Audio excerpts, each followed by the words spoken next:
Well, good evening, ladies and gentlemen, and happy New Year to everyone here at the SAG-AFTRA Foundation. Very, very excited to moderate tonight's conversation. This show, The Marvelous Mrs. Maisel, is the recipient of 16 Emmys.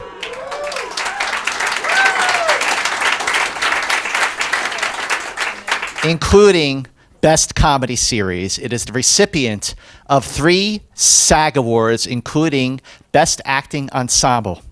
And for lead actress, hold the applause, because for lead actress, our guest of honor tonight is the recipient of 2 Critics' Choice Awards, 2 Golden Globe Awards, 2 Lead Actress SAG Awards, and an Emmy.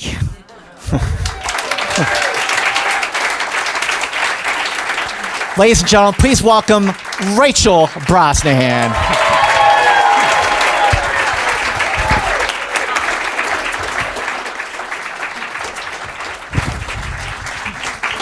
Hello.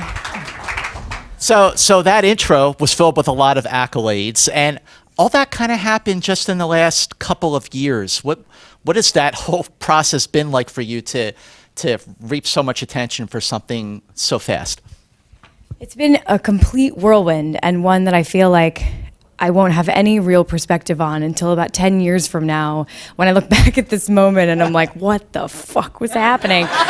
It's just been so surreal. I mean, you know, I say this all the time. I'm honestly sick of hearing myself say it, but it's true that we've all been a part of shows that we're really proud of, that we're really proud to be a part of, and we're so proud of the work that everyone's doing on that never really find an audience. So to be a part of this show that has not only found an audience, but keeps finding and expanding its audience has been really, really special, and we're just enjoying the ride.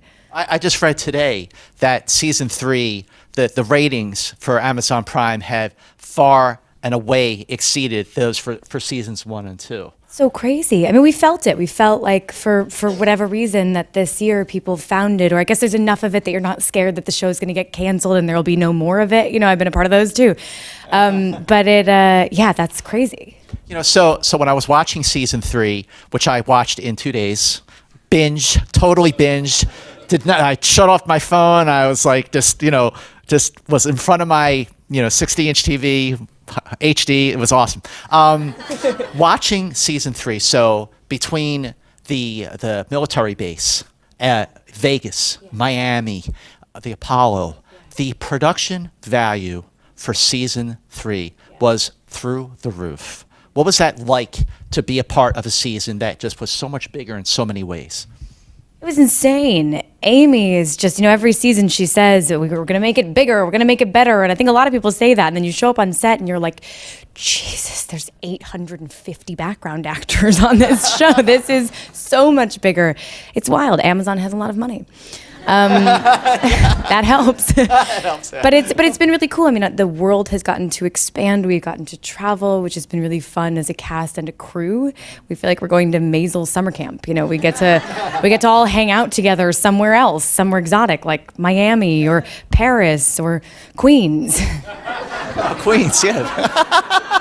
Spent a lot of time in Queens this season. But also, this, because you just did a 3rd season of playing a lead character in a series. What ways did season 3 represent a series of firsts for you as an actress? Definitely the first time performing in front of 850 people. You know what was so, definitely first time shooting in Miami. There were a lot of firsts. First time shooting on a boat, that was pretty crazy. There were always firsts, which is really exciting, but one of the best parts about being a part of a show for 3 seasons is that there are also not so many new firsts, and we feel like we get to really sink into these characters on an even deeper level and get to settle into this ensemble and really sink into the rhythm together, and that was really exciting. I've never been a part of something for longer than 3 seasons, so I'm especially excited for the 4th that's coming up in the late spring. Well, ooh. Okay, cross that question off the list here. Sorry. No, but like to develop a character and to explore a character further. It's an actor's dream, really.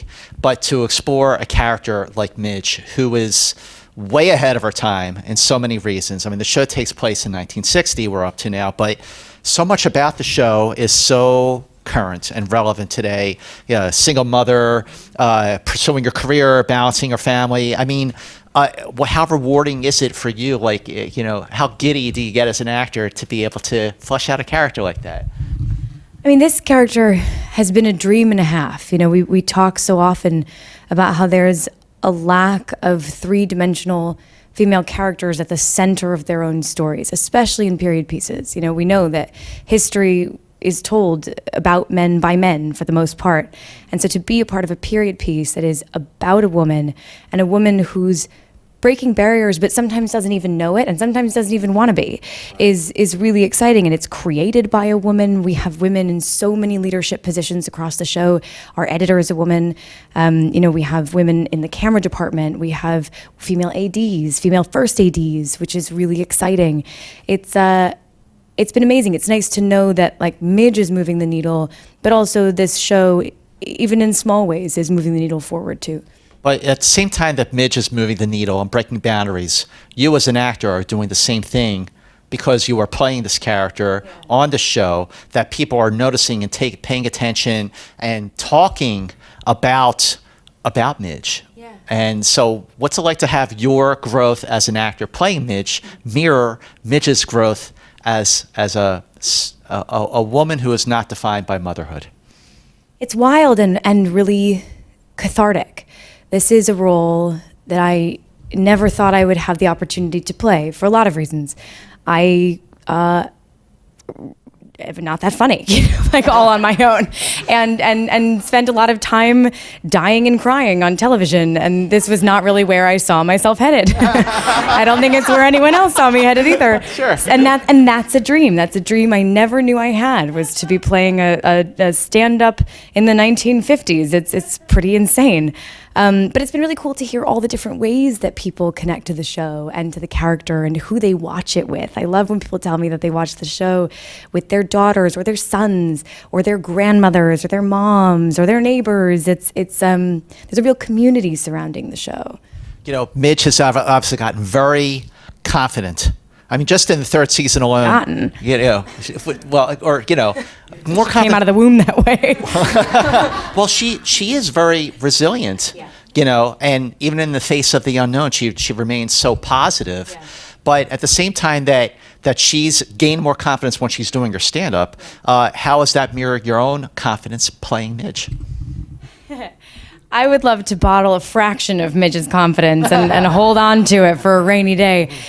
It's been simultaneously probably the most rewarding and the most challenging thing I've ever done. It doesn't get any easier, particularly when you have brilliant creators who keep you on your toes. Amy likes to send these really cryptic text messages. She sent Marin a text at some point between the first and second season and said, "Do you speak French?" And she sent Michael a text going, "Do you bowl?" And I got, "Can you ride a bike and do you play ping pong?" And then, "Oh, and by the way, you're performing for 850 people. I hope that's cool." Oh, and now I've lost your question. What was your question? How? I'm just going on. Oh, confidence. Yeah, I was blocking that one out. I am still grappling with that. And I'm encouraged by hearing, I was saying earlier that I used to sit in these audiences so much. When I was in college, I religiously attended these screenings and talks. And one of my favorite things to hear from actors, I lived in New York. Okay. I still live in New York. But was to hear actors say that it never gets easier. I know that sounds depressing, but I found it really encouraging. And I was working on a set once with Sam Neill, who came into the project. He started shooting towards the end of the project, and all of his stuff was chunked together. And he shot the first day, and every single person on that set was completely in awe of him. And then he turned around and went, "Oh God, it never gets easier." And I was like, oh, thank goodness. It has not gotten easier, and I hope it never does. It keeps me on my toes. It keeps me challenged and engaged, and it'll give me an ulcer within the couple of years. So at the Critics' Choice Awards the other day, I was looking for you. because I was excited that we were doing tonight's conversation. Yeah. I wanted to talk to you about it and everything. And so during one of the commercial breaks, I went over to where your tables were, and you weren't there. But I spoke to Tony Shalhoub, who's this lovely, lovely gentleman. One of the nicest ever. Ever. Him Right? and Henry Winkler, I think they take the cake. Yeah, Henry Winkler, absolutely. Totally agree with that. So, I was gushing, telling him how much I love the show. And I brought up a scene in the second season. I wanted to ask you about this tonight anyway, but his reaction to the scene was what I wanted to share with you. It was the scene when Midge performs in the Catskills. And she looks out as soon as she gets on stage and she sees Abe, her father, and she's shocked. And he says nothing, but the look on his face, he's shocked, disappointed, hurt. And I asked him, how it was filming that scene. He says, let me tell you something about Rachel in that scene. That scene was a master class of acting. And he said that scene is going to be studied in acting classes. So what do you think of that? Absolutely. Oh, man, Tony making me cry and he's not even here. That's crazy. I mean, that's very lovely to hear coming from Tony Shalhoub. He is that every single day. I mean, we use that exact term to describe him. It's that scene was so nerve-wracking because he had never been around for one of those scenes. It was usually just Alex and I and Brian Tarantino, who unfortunately is no longer with us, but who played Jackie. And we want to talk about him more because he's so brilliant on this third season. But it was mostly just the three of us. And Michael Zegan had seen it once in the first season at the very end, but no one else ever had. So it was completely nerve-wracking to be doing that and to be doing it in front of Sir Tony Shalhoub, the legend, the national treasure. Yeah, totally. But he was so supportive, and he didn't really say much until the very end. He just kind of let me work and was really was there, and I could feel his energy in the audience. But that's really lovely. He is amazing, and he has taught all of us how to lead. Tony's been doing this for such a long time, and he's such a generous leader. He makes us all better. He sets the bar, and I don't even know if he knows how sparkly and magical he makes every day on set. It's interesting that you put it that way, because I felt like season 3, certainly more than the first 2, it felt more like everyone was a lead. It felt like a true ensemble where everyone was a lead in this, and just watching everyone totally in their own way. Like Abe especially, my goodness. But even Joe, though, everyone's having a midlife crisis of some sort, trying to find their place and reinvent themselves. Yeah. And it's just such a rewarding thing to watch everyone lead and everyone sort of go through their own similar but different crisis. Yeah, it was fun. It was fun that everybody got to have their moment. It was nice to get to dip off, and also just as an actor to. Normally I'm on almost every page, so I'm around for every scene. It was really cool to get to be on set and watch people work with a little bit of distance, or watch the scenes later and be so surprised by what they were doing. But everyone elevated their game this season. I mean, Marin is one of the severely undersung heroes of this show. Every moment she lives and breathes. I mean, watching her eat a grapefruit, I think, is one of the funniest things that happens on the show in general. The episode that we watched tonight was Miami. Yeah. And so your scenes with Luke Kirby are terrific. Thanks. I mean... He's amazing. Isn't he amazing? He is amazing. But you are both amazing together, because you relate, Midge and Lenny certainly relate together in ways that Midge and Joe obviously didn't. Yeah. But there is still chemistry there, too, with you and Michael. So I'm watching the season torn, and I mean, look, what Joe did was unforgivable, but at the same time, you there's still a connection there, too. So what's it like having chemistry with both these guys, but the chemistry is different with both of them? I mean, that's a dream, to get to play two really different sides of Midge with each of these guys who are both brilliant actors and the nicest people. Michael and I have known each other since I was 19, so almost 10 years. How do you know each other? We just kind of, we live in New York, we do theater, we used to cross paths all the time. We met doing a reading of a film at an agency when I was 19, and he was a little bit older than 19. and then we kept running into each other. So when we chemistry read together for this show, it was such a treat. It felt so safe to be in the room with somebody that you at least know a little bit. And we've obviously grown so much closer working on this show. But man, every scene that I get to do with Luke Kirby is a dream. Because Lenny Bruce is a real person, and obviously, we take some liberties. It's not an exact retelling, and we make up lines for him. Never the stand-up, though. All the stand-up that Luke does on the show is Lenny Bruce's words. Oh, is that right? Yeah, no, we don't. We would never. No one is good enough to write stand-up for Lenny Bruce. That was all him. But the pace is different between Midge and Lenny. Absolutely. When the two of them are on screen together, it's one of the only times that Amy's not yelling from somewhere off camera at a far distance, pick up the pace! She really likes to let them sit, and it's nice to have a little bit of a breather in the midst of all the chaos and much caffeine. So watching this episode, I'm thinking, oh, it is on like Donkey Kong. And then it's not. Yeah. So what was behind them not crossing the line? Well, I've gotten a lot of shit on Twitter for this, but Amy, first of all, we already were individually at the same conclusion, but Amy and I had a discussion before we started shooting the season, and I just said, please don't do it. Don't do it. Don't make them do it. Don't cross the line. They're so good as friends, and he's a mentor, in the 50s, it's also so expected that any kind of relationship between a man and a woman becomes a romantic one. And I love that they are so on a level playing field. Obviously, Lenny Bruce is Lenny Bruce, and Midge is still learning how to get remotely to that level, but there's a mutual respect and admiration and love, but not the romantic kind. And I just felt like if we crossed the line, we'd never be able to take it back. And I don't know that their relationship would ever be the same, because neither of them want that. Midge is not in a place where she wants to be in a relationship. She's going to be alone for the rest of her life. And he's kind of decided the same thing. And I think it would probably just be a one-night stand, and that would be it. It's so great, too, because when Midge walks away, the camera is holding on Lenny.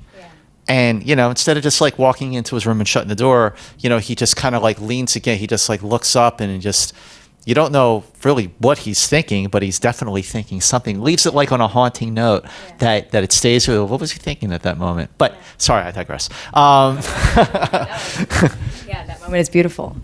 So when you first started working on the show and you were first developing the show with Amy and Daniel, how much of it did they have mapped out? How many seasons did they have sort of mapped out where things might go? It's hard to say. It is very much their show and their baby, and they have been working on it for quite a long time. But I will say that almost everything, probably everything they told me before we shot the pilot remained true. So before we shot the pilot, they told me that we were going to introduce, Midge was going to have a brother and a Shiksa sister-in-law who was a much better Jew than anyone else in the family. Yeah, it's true. And that she would eventually go on the road, and there might be another figure that she goes on the road with to open for intersection between the music world and the comedy world. I'm pretty certain, although you'd have to ask them, I'm pretty certain that they had 3 seasons fully mapped out. Although, there were some surprises. I don't think that Luke was actually, and I think Amy said this, that Luke was never supposed to be such a big part of the show. Yeah. So there's obviously room to massage and add and expand where it feels good. They're not so locked into something that it can't change. But I have no idea what's happening next. Wow. Amy, I like to get Amy drunk like once a year before we start shooting and pick her brain and see what she'll spill, but we haven't had the opportunity yet. When you get a script, especially because at the beginning of a season, when you're just starting, you're doing season 4 in April, and you're like, I can't wait to read it. What's that like? It's so exciting because, like I said, we have no idea what's happening next. So we don't find out until we read the script. And the scripts are so good and they just keep getting better. They're such brilliant writers and they're so sharp and the jokes are so tight. Almost nothing, fun fact, almost nothing changes from the table read to shooting the script. Almost nothing. They work in a little hole. Amy watches TV and like listens to the radio and writes at the same time. She's a freak, and a brilliant, amazing freak who I love. But it takes sometimes a while to get the scripts. But by the time we get them, almost nothing changes from that read to when we shoot. Even the stand-up? The stand-up's probably the only thing that undergoes more of an evolution. I believe that Amy and Dan write all of Midge's stand-up.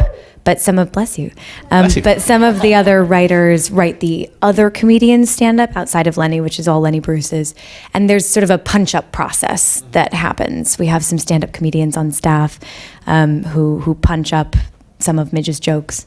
Have you ever punched up? Like when you were in the moment? No. No? Oh. There is absolutely not one breath of improvisation on the show.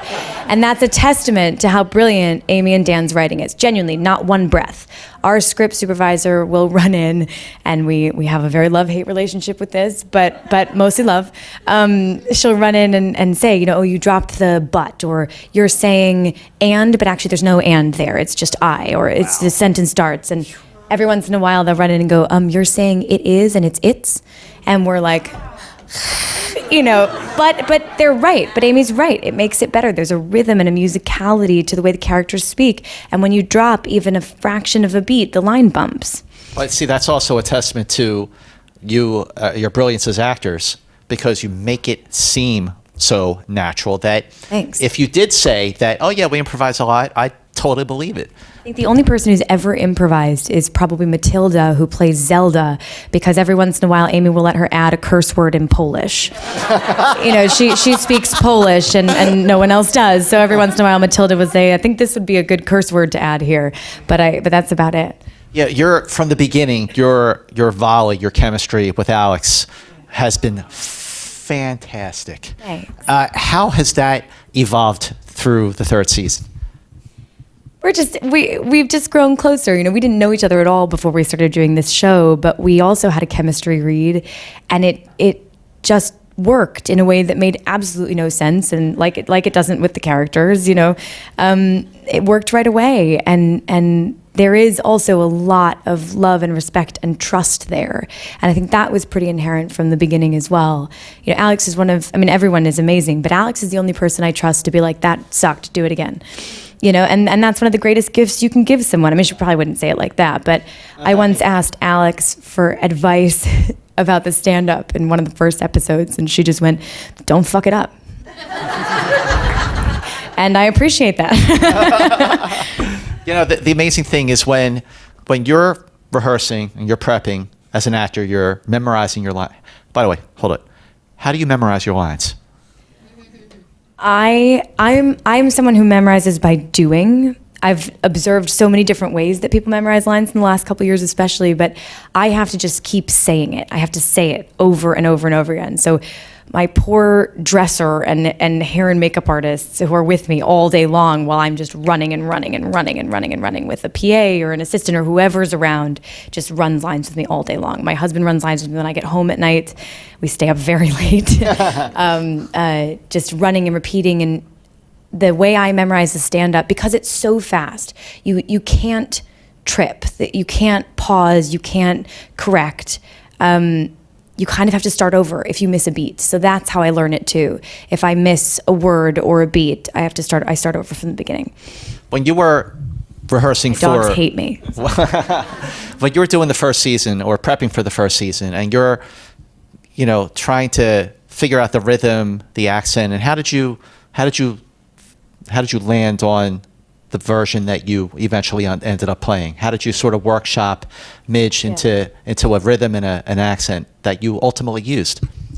It evolved a little bit, because I look back, I think we all do, we all look back at the pilot and we're like, oh God. When you're finding characters that are quite different from yourselves, sometimes you spend a little bit of time reaching before it settles in. But I did a lot of research about comedians and comedy during the time because the comedy world was completely foreign to me. And I stumbled across a woman named Jean Carroll, who was one of the first female stand-up comedians, and she's kind of lesser known, which is a real shame. She's brilliant. And I found some clips of her on YouTube, and before I spoke with Amy and Dan, I actually thought that Midge was based on Jean Carroll, because Jean Carroll speaks a million miles an hour. She drops these jokes so quickly and just waits for the audience to catch up with her. And she was a beautiful woman who wore pearls and gorgeous dresses. She actually wasn't really playing a caricature like so many of the other female comedians, especially during the time. And there was a clip of her. I borrowed the way that she talks with her hands. I mean, I talk with my hands, but Midge specifically, I borrowed that from Jean Carroll. There's a clip of her where she drops a joke so fast that the audience misses it completely. And then she goes, come on, come on, come on. And she says the joke again and just keeps going. And I was like, I think that's it. And I borrowed bits and pieces from a lot of people. My grandmother was a fabulous, fashionable woman in the 1950s who was also divorced and worked and was both very self-conscious about that and also very confident about it at the same time. She was very opinionated and very loud about her opinions, but she had a lot of love in her. A friend's mother, who shall remain nameless, borrowed some bits and pieces from. And the accent was partially borrowed from a woman in my own life in New York, who shall also remain nameless because I don't think I've ever told her. She'll know when she watches this. I don't know. Yeah, it was a combination of a lot of things, and it definitely settled in over time. Well, one thing that also helps you settle in is when you do get done up with the hair, the makeup, the wardrobe. I mean, every scene of this show, my goodness, the costume design is just marvelous, fantastic. But how does all of that combined, elevate you? Like, you've got the character down, you got the accent, okay, I got this, I think I'm going to do this, and then you get done up, you look in the mirror, you're like, whoa. Yeah, completely, that's it. I think I had a lot of theories about what the character might be like while we were in rehearsal, but it wasn't until we showed up on the first day and everything came together. I had a corset on and stockings and petticoats and my hair was done up and had makeup on that I saw the character for the first time. And that was the beginning of that click process. I don't feel like Midge until all of those elements are in place. And that's what makes it a real collaboration between the hair and makeup artists and between the costume designer and our dresser who has to put it all on me. It's been really cool to see, particularly with Midge, one of the things I like so much is that she talks a lot about how her style does not change. That Midge has known exactly who she was since she was 13 years old. She's never changed her hair. She's never changed her makeup, and just has this endless, fabulous wardrobe. Well, the wardrobe is amazing. When you look back and think of the moment when you wanted to become an actor, do you remember when that was, when the bug hit you? Yeah, I always loved it. I loved all those little school plays that kids hated doing, where each class put on a little play and you picked your part out of a hat. And you're like, tree number one and a squirrel, cowgirl, But I loved it. I loved every second of it. But I remember really specifically seeing a production of Les Miserables in Chicago when I was about 11 and just feeling like I'd been blown backwards in my seat and knowing in that moment that whatever feeling I was having, I wanted to be able to do that, and I wanted to trade places with the actors on stage. I cannot sing like that or dance like that, but I think that was a really significant moment for me. Were there TV shows, movies that you loved growing up that you watched all the time? Is there a movie that you watched a million times, or TV shows that you just keep binging on? Now or growing up? Growing up. I wish so much that they were more highbrow than the movies I'm about to name. But God, I loved Austin Powers. watched that about 100 times in my house at a very young age, like way too young. And my dad loved the movies, and he would, through all of the inappropriate parts, he would go, so we couldn't hear. We'd be like, Dad, I was Vanessa Kensington for Halloween in 4th grade. Oh, cool. Yeah. We loved Austin Powers. Oh, you have a thing for the 60s, I guess. Yeah, I guess. This is all meant to be. I loved Xenon Girl of the 21st Century. Anyone? Yeah, thank you. Yep, that was great. It's about space. There's a space version of NSYNC in it. It's very good. They sing a song called Zoom, Zoom, Zoom. I watched that movie about 1,000 times. Yeah, that's about it. So when you were going to school in New York, so you would go to like these SAG conversations in New York? Yeah, all the time. And here you are. Yeah, it's it really is so surreal. These meant a lot to me. There was an opportunity for me to see actors that I admired and looked up to and dreamed about working with one day talk about what they did and how they did it. And sometimes the directors and sometimes the writers and also, a free chance to see something great, like the films or the television. And yeah, I'm a big SAG fan. Thank you, SAG-AFTRA Foundation. Peers. I do Q&As all over the place, but these are my favorite. Me too. They are absolutely my favorite. So we get to be nerdy about this stuff. Yeah, let's geek out about this. You talked at the top of the conversation about the sort of, being sort of overwhelmed by all the attention that the series has gotten in such a short period of time. But the question is because there was so much attention, critical, people, everyone loves it. It's been written about and everything, and all these awards that the shows have received. How do you, and I mean, when I say you, I mean you and everyone on the show, everyone, the producers, writers, everyone, and certainly the actors, it's like stay focused, like not get distracted by the noise and stay focused. We got a show to do. Yeah. Let's stay on track, not sort of get influenced by everything that's happening around you. We live in New York. I think it's a little bit easier there. We work in New York. We feel like we're in a little bit of a bubble out there. Also, the last couple of years, our schedule's been pretty crazy. We finished shooting the first season, and then we went down for maybe 2 weeks, and then we started promoting the show because we were airing just a couple weeks later. So they'd been editing while we were shooting. So we started doing press, and then the show aired, and a couple days later we found out that we'd been nominated for Golden Globes, which was insane and completely mind-blowing. And then we started gearing up for the Globes, and then we went to them, and then we won them, and that was crazy. And then very short while later we were back in pre-production. And so all that happened, and we were like, and then we went back into season 2, and we shot for 6 months, and then the same thing happened again. We finished, and almost immediately we began promoting the show. I went to shoot a movie in London, and then we were so lucky, and we got back to this awards circuit, and then we started shooting again. And so we kind of haven't stopped. And we all come from theater.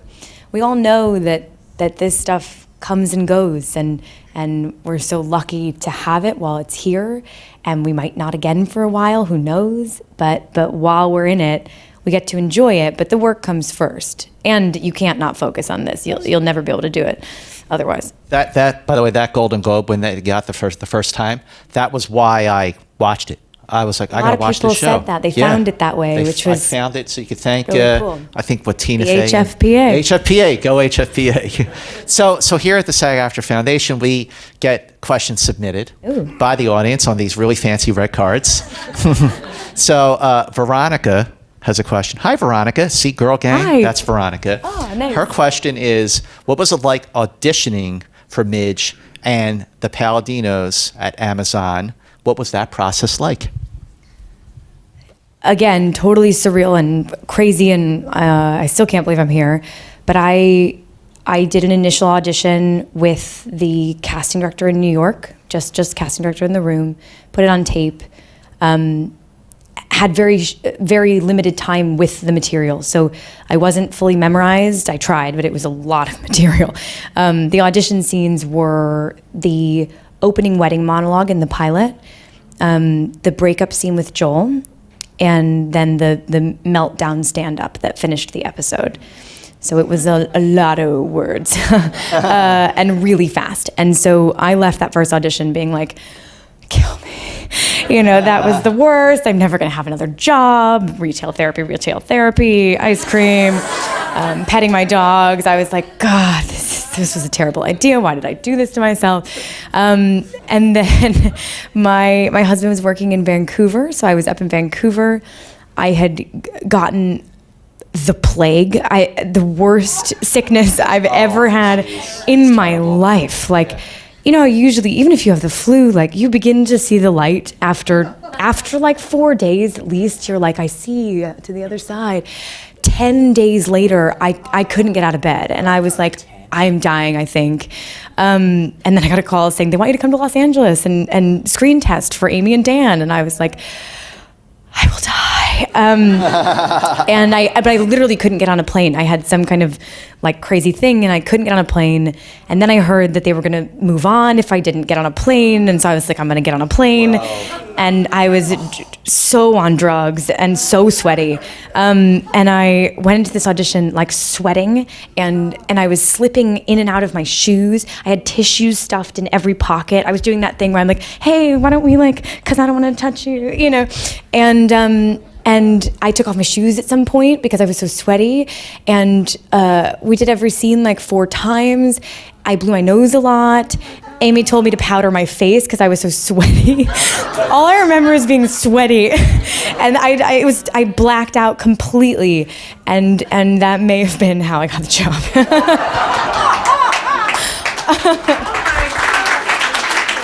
So even when you think you're fucking up big time, don't discount yourself. So they say it. They say sometimes when you're so sick, you have no choice but to leave it all in the room. And I can only think that that's what happened. But Amy said she has that tape somewhere, and I will never watch that. You know what? See, hearing your process, she probably went, this is exactly who I'm looking for Midge. So Gabe, are you? There's Gabe. How you doing, Gabe? Gabe's question is, before the Blacklist and then House of Cards, you had never done multiple episodes of TV before. How did those 2 bookings feel, and how did they help propel you forward and get you ready for this? It's a great question.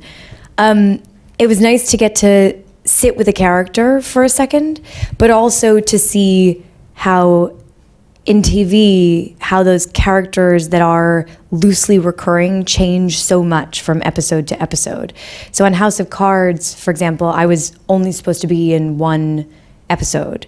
The character's name was Call Girl. It was an under 5 in the pilot. And then they decided to bring her back.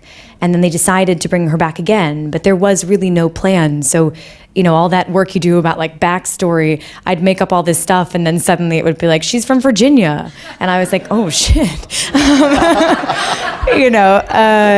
So it taught me to really go with the flow and be present in the moment. Because when you're coming in for a one-off, you can just prep the whole thing and that's it. But those characters shifted as they went along. So next question, Michelle Halterman, just in case there's more than one Michelle here. Her question is, where do you see yourself in 5 to 10 years? And any interest in directing or writing? Ooh. The thing that the last couple of years has taught me is that any plan I make for the next 5 to 10 years will inevitably absolutely not be what happens. So I have no idea, and that's very exciting. I just started producing, and so I think I'm gonna head in that direction rather than directing or writing. I just started a production company and produced my first film called I'm Your Woman with Amazon Studios. Thanks, it was pretty exciting. And was really given that opportunity by so many different people who took a chance and elevated me into that position and have really showed me the ropes. But yeah, I have no idea what's next, and I'm gonna go with it. Last question is, what is the best advice you ever got? it's twofold. One, you hear all the time, but it's so true. Be kind to everyone, because A, you never know what someone's going through. B, it doesn't cost you anything, and it can take you really far. And also, when I was really young, I did a small part in a movie called Beautiful Creatures, and Jeremy Irons had lunch with me one day, which he did not have to do. And I asked him that. I said, do you have any advice for me? And he said that you have a gem in your pocket, and it's yours, and you're the only one who has it. And you have to hold on to that thing and protect it for dear life, because you are the only you. And people will either want you or they won't want you, but you're never in competition with anyone else but yourself. Wow. And that, ladies and gentlemen, Rachel Brosnahan. Thanks, guys. Thank you.